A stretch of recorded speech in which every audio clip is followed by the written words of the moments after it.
listening to the Pro Bono Happy Hour. I'm Rena Gleaser. Welcome back. Today's guest is Dawn Caldart of Quarles Brady. We discuss the pro bono culture in Milwaukee, where Dawn is based, her career, the firm's pro bono program, and the relationship of pro bono to lawyer professional development. We hope you enjoy our conversation. Hi, Dawn. Welcome to the Pro Bono Happy Hour. Thank you for making time for us. Thank you. I'm happy to be here and participate. Let's jump right in. So, Dawn, to start, you have an interesting background and you have had a variety of positions. Could you tell us a little bit about your professional background and how you got to Quarles Brady? Sure. I certainly have not had a linear path in my evolution as a professional. I started out as a lawyer, as the legal director for the AIDS Resource Center of Wisconsin, running a statewide program to help people living with or affected by HIV and AIDS. And after a few years there, I developed some compassion fatigue and went into private practice and worked for several years with an employment civil rights firm representing strictly employees and people that have had civil rights violations. And then I was approached to run a new program in Milwaukee County. The city of Milwaukee is the fourth poorest in the country, and there are a lot of people that are trying to navigate the court system unrepresented. So the Milwaukee Bar Association, in partnership with Milwaukee County and Marquette Law School, created what was called the Milwaukee Justice Center, which was a court-based self-help program. So I was recruited to be the executive director and get that project started and up and running. And we went, I laugh about it now, but when I walked in there on my first day, I didn't even have a desk or a phone or anywhere to go. And that was built up to where we actually got a physical space in the courthouse, remodeled, and the center now serves over 10,000 people every year. And it's strictly a volunteer-based project. And then from there, I was friends with Mike Gonring, who has a long history and legacy in Milwaukee for pro bono, a partner at Quarles Brady that had run their pro bono program. And Mike was retiring and reached out to me to see if I would be interested in coming over to Quarles and running their pro bono program. And that is kind of how I ended up here. We will talk about Mike a little bit more later on, but how does the time that you spent at the Milwaukee Justice Center, your prior experiences working in the public interest, affect how you operate in your current position? That experience has been a real asset to what it is I'm doing now. I mean, for one, I'm really entrenched in the access to justice community here. I know the legal aid partners. I know what they're working on, what their struggles are. So I bring that lens to what I'm doing here at the firm. We have offices in a number of states. So I'm learning what the civil legal services landscape is in some of those other states. I was really able to hit the ground running, particularly here in Wisconsin. Were there aspects of either your background or your personality or anything like that that motivated you to pursue, a career in public interest and now a career in pro bono? It's funny because I was just talking about this the other day with somebody. I have always been a strong advocate for the underdog or the downtrodden or people that, that just need a hand up. And there's just something about helping people that I'm passionate about, like everybody deserves a fair shake.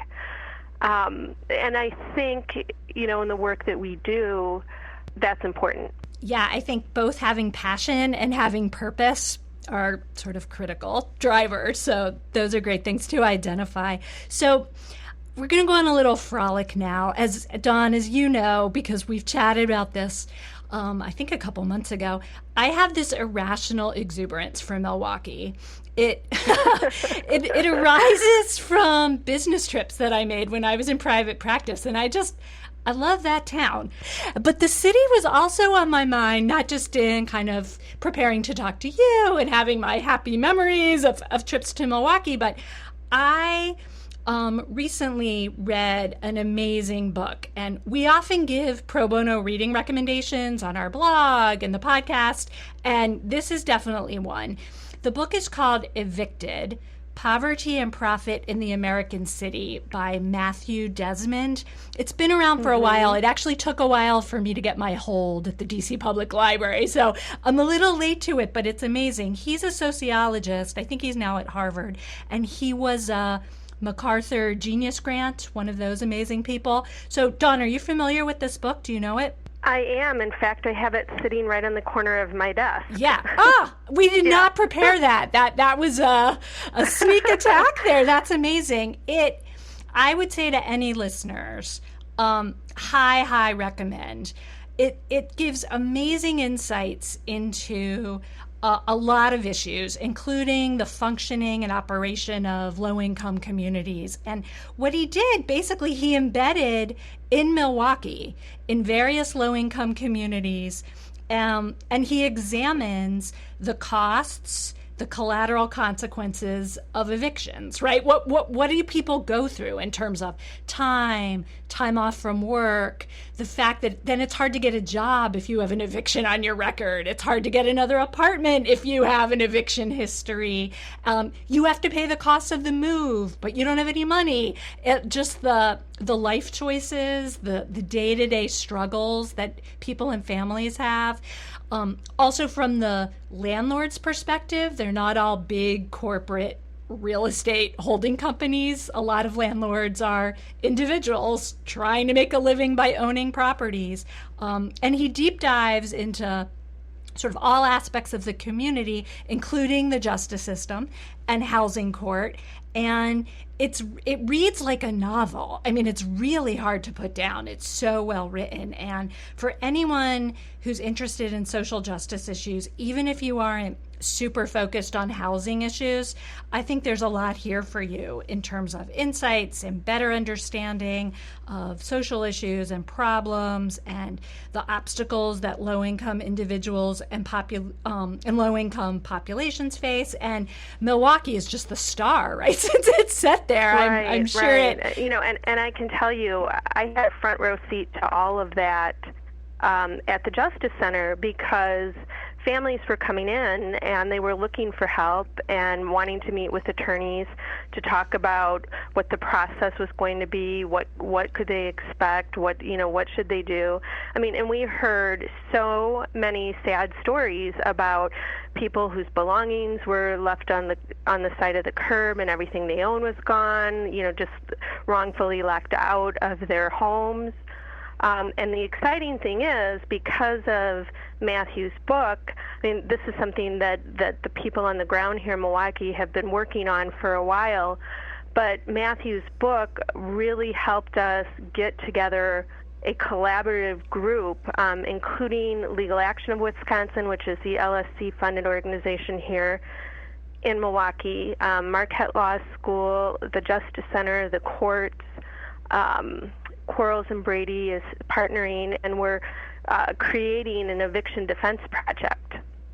And Legal Action just was successful in getting a grant from LSC Corporation so that we can hire an administrator for this project and have a .8 paralegal dedicated to it. So my goal in my role is to offer representation for everyone that's going through an eviction by using pro bono attorneys at all of the large law firms here in Milwaukee. So that's where we're headed, and it's exciting. It's exciting to see everybody coming together in the community around this issue and marshaling up resources to really make an impact. And since we've gotten started, other organizations that are working on infant mortality and how eviction plays into that have come to us and are wanting to do sort of a whole holistic approach. Housing, social services agencies, and so the hope is that this will be more of a wraparound project from start to finish. That is such a promising development, and I really commend this book to people wherever you are. I think it will give you amazing ideas, insights, and it's a great motivator. So if you have people who are on the fence about whether they can make a difference, even just select chapters, including the one about housing court, I think will really move the needle. It's hard not to be moved for that. So let's pivot. This is a nice segue, actually, to talk a little bit in general about the pro bono and access to justice culture in Milwaukee. You've hit on that a little bit in terms of the players. How would you describe what the landscape is like there in Milwaukee? Well, we have an Access to Justice Commission, which is fairly new. Traditionally, Milwaukee is a city of volunteers, people that care about their communities, really want to give back, are generous in their financial contributions to organizations. I would say, Marquette Law School, which is situated in Milwaukee, hired a dean of public service. And when that started, you really started to see the culture of pro bono change over time. So it's that program and the opportunities that are afforded to students to work with civil legal service organizations has really started to change the landscape, in my mind at least. And you see new lawyers coming out of law school who pro bono is part and parcel of how they practice. And it's been really great to see that shift. And that's a lot of how culture change happens generationally, right? We indoctrinate people when they're young and they've got the ethic and they demand it. And I think that marries also a lot of what we know about millennials and where people are and what they want. So I think that's fantastic. Actually, excellent shout out to Marquette, your alma mater. So fantastic there. There is an amazing quote in something that's called the Vault Guide to Law Firm Pro Bono Program. So a lot of law students listening will be familiar with this publication. And as part of Quarles and Brady's firm profile, there's a really compelling description that I wanted to share. It says, "We strive to use our resources to help those whose problems exist right outside our windows, in the communities in which we practice. We feel strongly about this bottom-up approach to pro bono as a means to provide legal services to those in greatest need of our help." So could you tell us a little bit more about the firm in general and the firm's pro bono program? We have almost 500 attorneys throughout all of our offices, but we really do focus on local pro bono.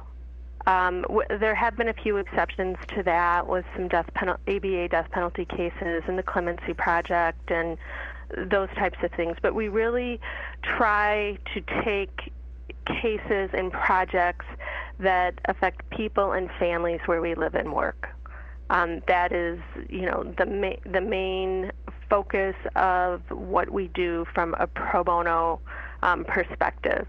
And we tie that in with our corporate social responsibility, where we support schools and children in low-income neighborhoods, and really try to make a difference for those families. So with your emphasis on local and the communities that we live and work in and helping, as the great quote is, right outside our windows, how do you navigate that? You're in Milwaukee, the firm has offices, Florida, all around, not just Milwaukee, not just the greater, even, Wisconsin area. So how do you have your boots on the ground in all these places? we try to look at it as one firm, one long hallway. Because it can be challenging connecting different offices, and each office has its own culture and uniqueness about it. So what we try to do, and what we've been successful in doing, is we have a pro bono coordinator in each of our offices that is a partner in that office. So that partner and coordinator has established relationships with the civil legal service providers and nonprofit organizations within their community. And the attorneys in that office go to that coordinator to vet pro bono cases and new projects and those types of things. And then all of our pro bono coordinators, we meet quarterly via video conference to bring everybody together. And we try to share successes of each of the offices by marketing out through our intranet and email blasts, and sharing with everyone all of the good things that are happening. Coordinators serve such a great purpose. They know the people in their office. You can't always know them or know them That's all right. extremely well. They live it with them. They see them all the time. And they know their communities. So they know all the legal services players that can be very hard to sort of master from afar in a lot of different places. So super useful on a lot of different levels. Right. And we too, Mike Levy is located here in Milwaukee, and he is the national partner in charge of pro bono. He's kind of stepped in. It's taken three of us to step into the roles of our predecessor, Mike Gonring, Yeah. and do his job. But Mike and I do try to travel to all of our offices. We're both, just 2 years into these roles. And we have met with all of our pro bono coordinators in each of the offices, and our next trip is going to be to meet with the civil legal services providers in those communities and really start to try to develop those relationships as well. So as you mentioned, you're on the verge of your 2-year anniversary. That's amazing. Yay, happy anniversary. Mm-hmm. So has the honeymoon lasted? It has. I also have responsibility. Pro bono is half of my time. It ends up being more between 60 and 70%, I think. But professional development, I am also responsible for. So the two areas really mesh nicely together. I think pro bono affords a lot of professional development opportunities, especially for new lawyers. Whether it's to get into court and try a case, or to work with a client and on a level that they wouldn't necessarily have with one of the firm's clients, maybe for several years even. It's been not really having had a professional development background prior to coming to the firm. It's been nice to see how those two areas really work and complement one another. So sort of 2 years in, I want to drill into this a little bit, and then we'll go back to some things. But how do you see pro bono as effectively and strategically being used as part of lawyer training? How does it work sort of on the firm level and on an individual lawyer level? Are there any sort of tricks of the trade that you've learned, or sort of sales pitches that you've honed that help with the why do pro bono? Or what lessons learned and advice do you have on that front? Well, we used some of the PBI materials when I first came in to really lay out the business case for pro bono.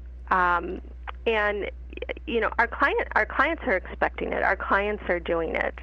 There's opportunities to partner with our clients and really be able to help more people than we're already helping. And it helps from the individual lawyer's perspective to really hone their skills, at least the newer attorneys. So when we have a new class come in, we really talk to them about with pro bono, you have an opportunity to handle a case from start to finish, being mentored by one of the partners, We have a partner assigned to every pro bono case that oversees whatever an associate is doing on that particular case. And it gives them an opportunity to work with lawyers perhaps outside of their practice group and really develop their network within the firm. And those things, I think, besides just doing pro bono makes you feel good and it's the right thing to do, those things also help to incentivize, this is why you should do pro bono. Do you see people being strategic and really saying, I haven't really written a brief this year. Could I get in on a pro bono amicus brief? Or, I haven't really gotten some stand-up court this year. I'm going to strategically take on some pro bono matters that would do that. Do you see that in action? I do see that in action more so with the litigators, where they want to get into court. They want to be in front of a judge. They want to get more comfortable in the courtroom. So they will often come to me saying, I'm looking for litigation opportunities. However, I would say generally it's more organic than that. It seems to me that people come to it at first because they want to make a difference. They want to help somebody. Or they have a passion, right, for a certain area. Right, whether it's domestic violence, whether it's education and truancies, or guardianship for kids that are going to age out and they need a guardianship in place so that their benefits continue. I mean, it's whatever drives that person is really how they come at pro bono first, I think. You spoke about having a robust, I'll just call it a supervisory program where partners are supervising in pro bono matters. Is pro bono part of the lawyer evaluation process at the firm? It is. So pro bono at Quarles Brady is voluntary. However, associates are given billable hour credit for it, and there's no limit to that. So we see, a lot of associates getting involved just to learn more, to meet more people, to work with attorneys outside of their practice groups. That sort of internal networking that happens at legal clinics or on projects where the teams meet is all beneficial in building your network within the firm. Looking back over your last 2 years, what have been your biggest surprises? Oh, well, for me, I would say coming from a nonprofit where I was the executive director and just had to make decisions and get things done and limited resources, sort of the jack of all trades within that organization, to a place where, you have to vet things through the proper channels, right? I can't just go off and take something because I feel passionate about it. I have to look at it from a more global perspective. And just learning how to navigate that has been challenging, but also fun, because I have so many resources at my disposal now that I didn't have before, like a marketing team and a research team and a financial team, and really tapping into those resources in a way that can help us just continue to grow our pro bono program. So I'm going to call that, you can't be a Lone Ranger, but at least you have a desk. Yes, that is a succinct way to describe that for sure. So we've nibbled around this, and I know that no 2 days are the same, but in general, how do you spend your time? And since that's kind of an impossible question to answer, you could go this route. Is there anything that you wish you could be doing more of? You just kind of never get to that because there's so much else that you're doing? I just said recently, like, I miss the boots on the ground. When I was at the Justice Center, there were always people there that needed help, like from the minute I walked into the door until I left, in that intensity. And I missed that. So I decided, I'm going to just carry more pro bono cases myself. I need to take some cases that will really challenge me. So I did that, and then I was just like, oh my gosh.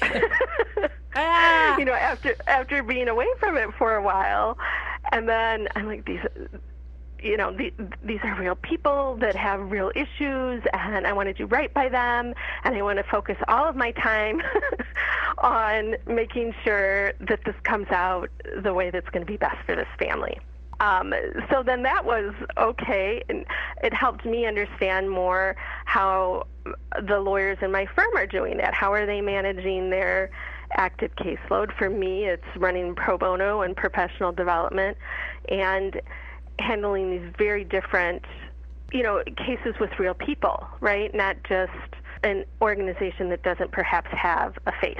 Yeah, and I mean, I think that's great, right? You, while doing your pro bono work, got insights actually into your stakeholders, right? Because you were able to walk in the shoes of your lawyers a little more closely. And I also think this highlights something that you identified earlier, which is compassion fatigue. And this is something that I've been thinking a lot about in the last few years in terms of pro bono volunteers, that we are asking people in, corporate law firms, corporate legal departments, corporate law firms who work for the most part for businesses, for companies, about deals, about, corporate matters, commercial matters, and we're taking them out of their comfort zone and throwing them in to do something they're completely capable and competent to do, and they're going to do a great job, but they're exposed to, sort of like what we were talking about with the book Evicted, to people often very different than them, circumstances that can be horrific, people who have suffered incredible trauma, and it's not something that for many people are easy to turn on, turn off. And we don't always appreciate that. I think that our pro bono lawyers can be struggling, can internalize, and so being sensitive to that, I think, is incredibly helpful, and being able to sort of care for the pro bono providers and the people doing the work. Having recently done that and looking at it, from the shoes of our attorneys, what kinds of projects can we do and create that might tap more into people's particular wheelhouses, or doing an eviction defense project where it's a narrow area of a law and you can quickly become knowledgeable in that area, so that when people come in the door, how you're going to help them. Yep. Which also overlays with your professional development. What can we take on where we can give people the appropriate training, how they learn, with the time that they have to give, discrete, targeted, build up their expertise, and then also make an impact. That's right. Very important, being able to make a difference. And those sort of stepped projects where they can start by doing intake and then giving brief legal advice and getting comfortable with the subject matter, and then going into court with the client in front of the commissioner. And then, hey, maybe they're comfortable with that, and they're going to now start going to court with the client in front of the judge. To use what is a dated and probably not PC reference anymore, we used to call these, right, the pro bono gateway drugs, right? You give people little bits and they feel comfortable, and then they step it up and they step it up and they step it up. So I think that's another great framework and way of thinking about it. Yeah. And it was interesting too. We created a couple of pro bono videos this year that are on the Quarles Brady website, and some of the attorneys said that they've never had a client more grateful than a pro bono client. And one of the attorneys talked about how he had worked on a death penalty case for over 20 years, and that the client, was one of the best clients that he had ever had. Really got to know this man over the course of 20 years as they both grew up, and how that case had impacted him and as a professional and as a person. And so it was really powerful stuff, and it was a good reminder for me. People do pro bono for a lot of reasons, but they do it because it feels good to do it. And it really, when you're helping somebody on that kind of level, and utilizing your training and your skills, that, if not you, then who? Because there's, only a lawyer can help with these types of things. It can be pretty powerful.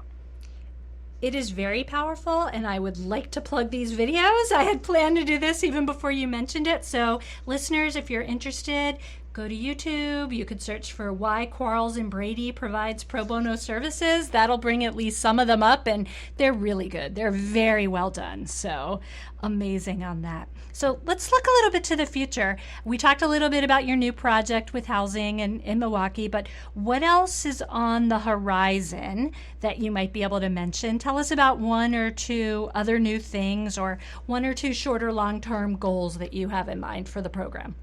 The housing court project that I've previously mentioned is really going to be the major focus within the next year, and ramping that program up. We're going to start just by piloting the project a couple afternoons a week, really working through the process so that when we ramp it up, we can quickly train all of our volunteer attorneys, and we've worked out all of the kinks for them before they even walk in the door.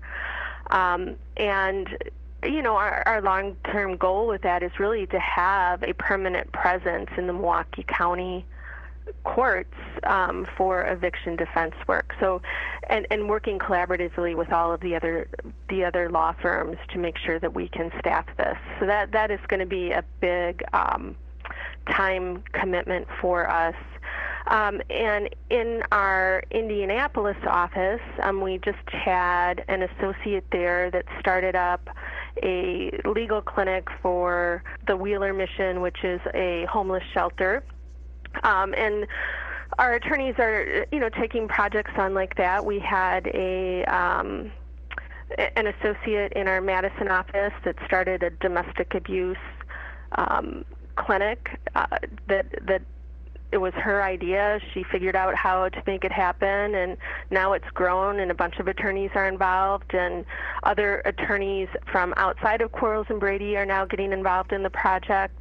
So just doing more of that type of work, again, outside of the windows where we work and in the communities where we live.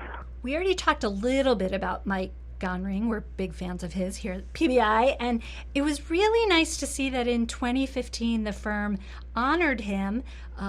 He is an indefatigable pro bono advocate by creating the Quarles and Brady Michael Gonring Pro Bono Award. I think awards can really be meaningful ways to honor a pro bono champion's legacy. So how do you intend to use the award to motivate and honor pro bono participation at the firm? Well, we're in the thick of our second annual Mike Gonring Pro Bono Award season, and we've chosen some winners that we're going to be announcing next week, and we present those awards at our All Partners meeting in December, and the attorneys that receive those awards are recognized in front of all of the partners. And then they get to make a $1,000 donation to the charity of their choice in honor of the work that they've done. And it is a nice way to just create some excitement around pro bono, but to also recognize all of the good work that the attorneys in the firm are doing. And we also recognize attorneys that have 50 or more pro bono hours. And in that celebration of the Michael Gonring Pro Bono Awards, we will be recognizing the attorneys with 50 or more hours as well. Could you share one or two stories of pro bono matters either that you've worked on through the course of your career or that other people maybe at the firm worked on that you just find to be particularly meaningful and compelling? Yeah, I can share one that I had recently. It was challenging for me. The client was just really angry the first time that I met her, and I thought, oh, I don't know if I can do this because we're just not going to have this relationship where she can trust me and know that I'm going to really look out for her best interests. And she just like blew up, and then she walked out, and a few minutes later she came back in, and she'd been crying, and she's like, I'm so sorry, you didn't deserve that, this situation has just got me so upset, I don't know how to channel it, and she gave me the biggest hug, and she was just sobbing. And it was a good reminder to me because I was angry, right? I'm like, what is going on here? I'm just trying to help you. And it was a good reminder to me that, you don't always know what people are carrying, and to be kind and to just try to show them a little bit of, I don't know, give them a little bit of room and space to work out what it is they're going through, and not to take it personally, right? And we ended up, getting a successful outcome for her that really made a difference for her and her kids. But that for me, it sticks with me a lot when I find myself getting frustrated because maybe I have a pro bono client that's non-responsive or, isn't getting me the information that I need from them in order to pursue their case. I always will take a step back and say, I don't know what they're carrying, and it gives me that little extra bit of patience that I need to just stick with it. That is a wonderful reminder, and that's definitely going to be one of my takeaways from our conversation, for sure. So, Dawn, who is your pro bono or access to justice role model? I've thought about that question, and Mike Gonring for sure, right? He really was at the beginning of this shift in culture, pro bono culture here in Milwaukee and in Wisconsin, and instrumental in developing, the program here at Quarles for sure, but also impacting the other firms around us based on what he had done. And I will also say, Angela Schultz, who is the Dean of Public Service at Marquette, and Mary Ferwerda, who's now the Executive Director of the Justice Center, and all of these friends that I have that are on the ground every day doing the hard work. And I worked with them when we got the Milwaukee Justice Center mobile legal clinic up and going, which is actually like a bus. We bought a bus, we retrofitted it with tables and computers, and we take that bus out into low-income communities and meet people where they're at to help provide them with brief legal advice. And there's all kinds of ways, and Mike Gonring was a part of that, and there's all kinds of ways where people could say, that's never going to work. But this group of people here in Milwaukee are like, how can we get this done? That's their first approach to everything. Not like this is never going to work, but okay, this is what we want to do. How do we get there? And it really has been an inspiration to me to work with people like that, and they're game changers. Thank you for telling us about these wonderful and resilient leaders. So let's end with this, Dawn. If you had a magic wand, what one thing would you change about pro bono or access to justice? The one thing I would change is that everybody that needs an attorney would have one. And that when you walk into those doors at the courthouse, access to justice is there for everyone. Well, those are inspiring words for us to end on. Thank you so much for talking with me today. It's been a pleasure. Thank you. I enjoyed it, and likewise. Thank you so much to Dawn for joining us today. To learn more about us and our work, please visit our website at probonoinst.org.